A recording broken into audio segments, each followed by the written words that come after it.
नमस्कार साथियों। तो अरविंद केजरीवाल को आखिरकार अंतरिम जमानत मिल ही गई।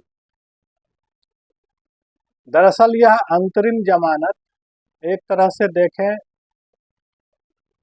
तो जिस एक बात पर केजरीवाल टिके रहे कि उनकी गिरफ्तारी जो हुई है वह चुनावों के मद्देनज़र हुई है, चुनाव प्रचार से उन्हें रोकने के लिए हुई है।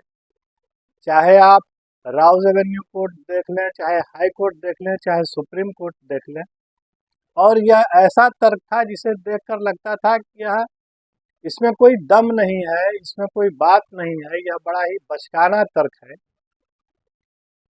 कि अगर कोई अपराधी, अगर कोई आरोपी, अगर कोई हत्यारा यह कहे कि अभी चुनाव है या अभी अमुक काम है और वो कोई अपराध करता है और उसे अभी जेल न जाना पड़े, उसकी गिरफ्तारी न हो, तो ये अपने आप में एक हास्यास्पद स्थिति वाली बात लग रही थी।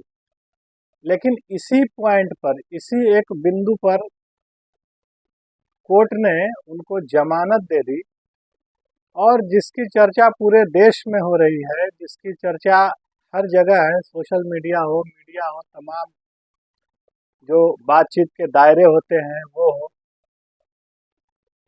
तो इसे फिर एक इस तरह से देखा जा रहा है कि जिसे कहते हैं कि जो रायता फैलाने की अरविंद केजरीवाल की काबिलियत है, जो उनकी क्षमता है, उस पर एक तरह से कोर्ट की मुहर लग गई। आप देखें कि किस तरह से गिरफ्तारी के बाद से ही, जब उनकी पत्नी वीडियो संदेश जारी करती थी कि केजरीवाल जी ने जेल से ये संदेश भेजा है, तब से लेकर फिर कैसे केजरीवाल का वजन घट रहा है, इस तरह की बातों को लेकर के प्रेस कॉन्फ्रेंस किए जाते रहे, कैसे उन्हें इंसुलिन नहीं दिया जा रहा, इसे लेकर के हंगामा होता रहा, जेल के बाहर प्रदर्शन तक हुए, फिर कोर्ट को एम्स की एक मेडिकल टीम का गठन करना पड़ा।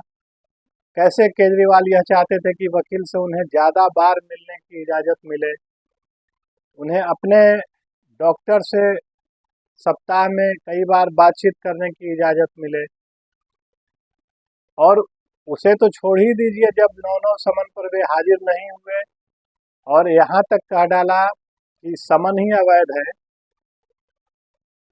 और एक बार तो यह भी कहा कि वीडियो कॉन्फ्रेंसिंग से वे अपनी बात रख सकते हैं ईडी के सामने, अगर ईडी चाहे तो। और ये सारी चीज़ें तो देश में हो रही थी।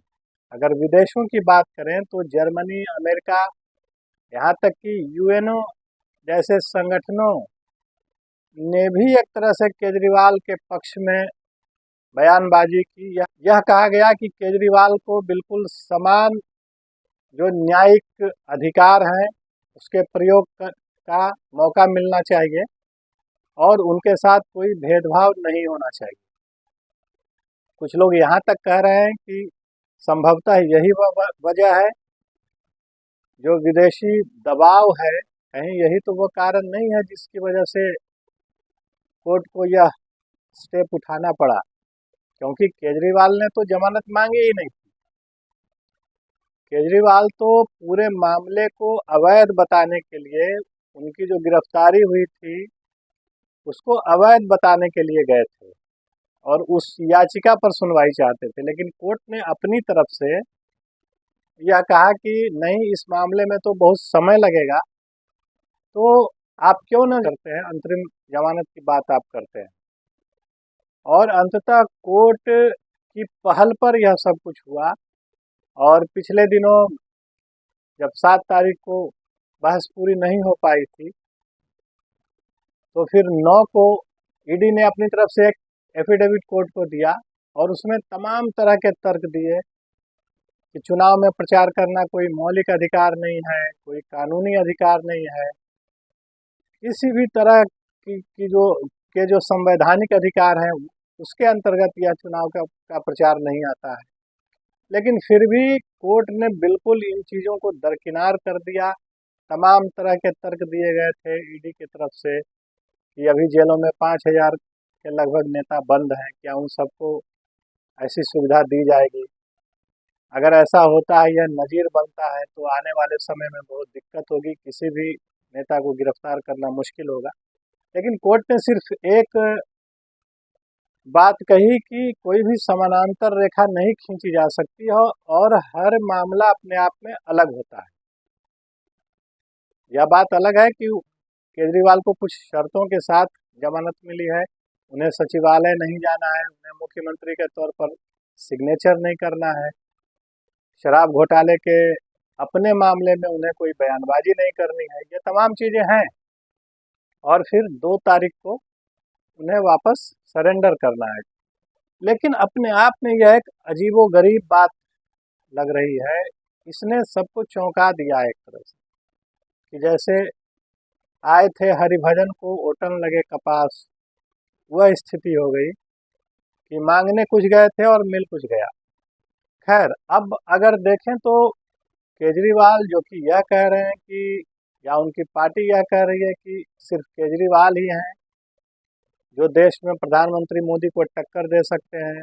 प्रधानमंत्री मोदी को केजरीवाल से डर लगता है और शायद इसीलिए उन्हें जेल भेजा गया था। तो अब पूरे चुनावी परिदृश्य पर नज़र डालें कि केजरीवाल क्या असर डाल सकते हैं चुनावों पर। तो दिल्ली की 4 सीटें, पंजाब की 14 सीटें, गुजरात की 2 सीटें और हरियाणा की 1 सीट, सब मिलाकर कुल 20 सीटों पर आम आदमी पार्टी चुनाव लड़ रही है लोकसभा में, जिसमें गुजरात में चुनाव हो चुके हैं। तो अब देखें तो 18 सीट बची है। दिल्ली में कुल 7 सीटें हैं, 4 सीटें आम आदमी पार्टी लड़ रही है, 3 सीट कांग्रेस पार्टी लड़ रही है। अगर यहाँ की विवेचना करें तो पिछले चुनाव में करीब 56-57% वोट बीजेपी को मिले थे, कांग्रेस को 22% और आम आदमी पार्टी को 18% वोट मिले थे। अगर आम आदमी पार्टी और कांग्रेस के वोटों को जोड़ भी दें तब भी बीजेपी के वोटों के प्रतिशत से इन दोनों का प्रतिशत कम रह जाता है। यह तो आंकड़े की बात हुई। केमिस्ट्री की बात करें तो जमीन पर कांग्रेस पार्टी और आम आदमी पार्टी के कार्यकर्ताओं में कोई समन्वय नहीं बना है, खास करके तब जबकि केजरीवाल जेल चले गए थे। अरविंदर सिंह लवली जैसे कांग्रेस के नेता बीजेपी में शामिल हो गए। कहा जाने लगा कि कन्हैया कुमार और उदित राज के को टिकट दिए जाने से कई नेता कांग्रेस के नाराज हैं। तो एक तरह से बड़ी ही विचित्र एक अव्यवस्था जैसी स्थिति जमीन पर है और कोई समन्वय नहीं है। दोनों कार्यकर्ता एक दूसरे के साथ हिलते मिलते दिखाई नहीं दे रहे हैं। अब यह बात करें कि जब ये कहा जाता है कि मोदी को सिर्फ केजरीवाल टक्कर दे सकते हैं, तो यह कैसी गढ़ी हुई बात है, यह कैसी मीडिया की चलाई हुई बात लगती है। और मीडिया उसे बहुत प्रश्रय भी देता है कि आप देखें कि 2014 में यही केजरीवाल बनारस चले गए थे मोदी जी के खिलाफ लड़ने और वहाँ कुछ नहीं कर पाए थे। दिल्ली में 7 के 7 सीटें आम आदमी पार्टी हार गई थी पूरे। हाँ, पंजाब में जरूर 4 सीटें आम आदमी पार्टी को मिली थी। 2019 की बात करें तो दिल्ली में 1 भी सीट नहीं मिली आम आदमी पार्टी को और पंजाब में 1 सीट मिली। अभी हाल फिलहाल में कुछ महीने पहले जो 3 राज्यों में विधानसभा चुनाव हुए, मध्य प्रदेश, छत्तीसगढ़ और राजस्थान, वहाँ 205 सीटों पर आम आदमी पार्टी ने अपने प्रत्याशी खड़े किए थे और उन सभी प्रत्याशियों की जमानत जब्त हो गई। इतना ही नहीं, उन्हें नोटा से भी कम वोट मिले। तो आप समझ सकते हैं कि केजरीवाल की लोकप्रियता का आलम क्या है। यह लोकप्रियता मीडिया के द्वारा बनाई गई है या वास्तव में वे लोकप्रिय हैं, और अगर हैं तो किस क्षेत्र में हैं, दिल्ली में हैं या दिल्ली से बाहर भी हैं। अब एक और बात यह है कि जो मुख्यमंत्री जेल में रहते हुए सरकार चला रहा था और सरकार चलाने का दावा कर रहा था, वह जब जेल से बाहर आ रहा है तो कोर्ट की ये बंदिशें हैं कि वह सचिवालय नहीं जाएगा, वह मुख्यमंत्री कार्यालय नहीं जाएगा, वह किसी फाइल पर साइन नहीं करेगा। यानी मुख्यमंत्री का दायित्व लगभग नहीं निभाएगा। अब इससे ही यह सवाल खड़ा होता है कि क्या जब 2 तारीख को जेल में उनकी वापसी होगी, जब वे जेल लौटेंगे और अगली सुनवाई जब सुप्रीम कोर्ट में फिर होगी इस मामले की, तो क्या इन स्थितियों पर विचार होगा? क्या कोर्ट के संज्ञान में यह आएगा कि जो मुख्यमंत्री जेल से बाहर रहते हुए अपने दायित्वों का निर्वहन नहीं कर रहा था, उसे जेल में ऐसा करने की इजाज़त हो? और क्या यही बिंदु तो उनके इस्तीफे का या कुर्सी छोड़ने का कारण नहीं बनेगा? यह भी देखने वाली बात होगी। तो आज इतना ही। अगर आपको यह बातचीत पसंद आई हो तो हमारे चैनल को सब्सक्राइब करें, वीडियो को लाइक करें, अपना साथ और समर्थन हमें देते रहें। नमस्कार।